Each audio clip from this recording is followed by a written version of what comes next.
Hi, now we're going to talk about using user uploaded libraries. So this is a custom feature if you want to upload your own spacer library or actually any type of library. I'll briefly touch upon that. Of course, it doesn't have to be guides or spacers. It could be CDNA libraries or barcodes or whatever. You're free to use it the way you feel. And anything you upload here, we're not gonna see, so it's not, there's no safety issues involved with that. If you happen to have a list that is very precious to you, nothing to worry about.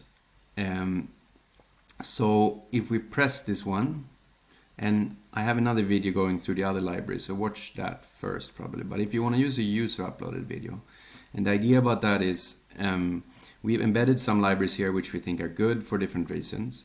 There's always going to be changes, and these are only CRISPR cut, so knockout libraries for mouse and humans. Of course, there's plenty of other ways of using CRISPR.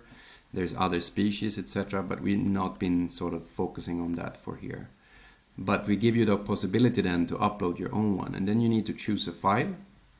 It needs to be a text file, and you need to define which column in that file the symbols, gene symbols are found, and in which column the guide or spacer sequence is found. And if there's a ranking in there, you could use that as an optional feature.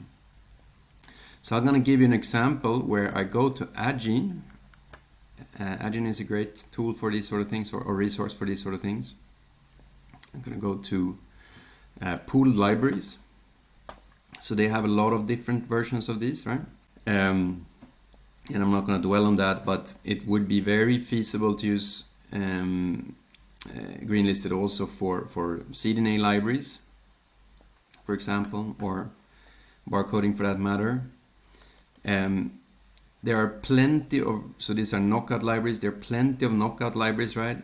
We just included 8 of them, 6 of which you can find here and 2 that you need to find elsewhere, but there could be many reasons why you want to use some other of these ones, and then I'll give you an example now how this could be done, right?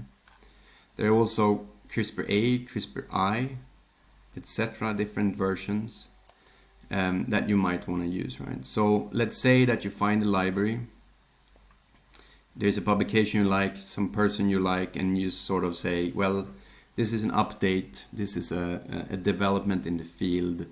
Greenlist hasn't updated with this library yet, and we aim to update the libraries that are embedded, but it's likely going to be much lower than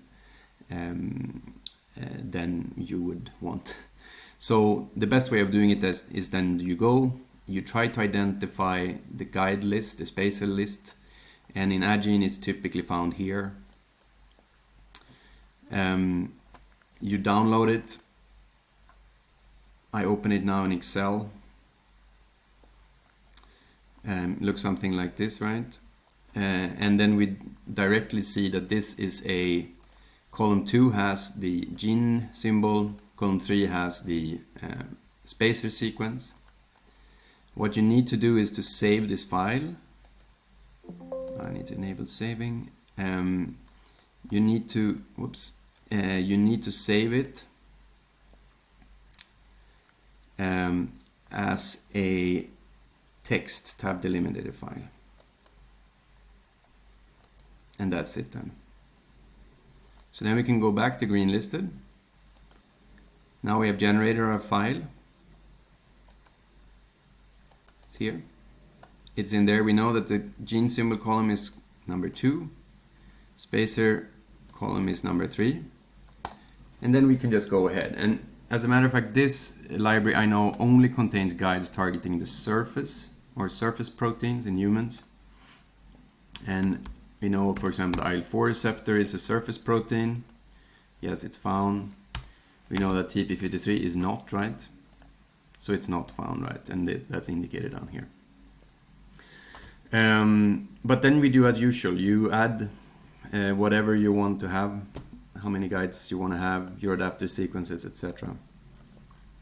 Press run, and you get your guides then from this one.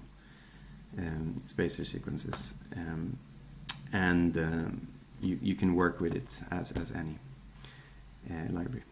Okay. Thank you.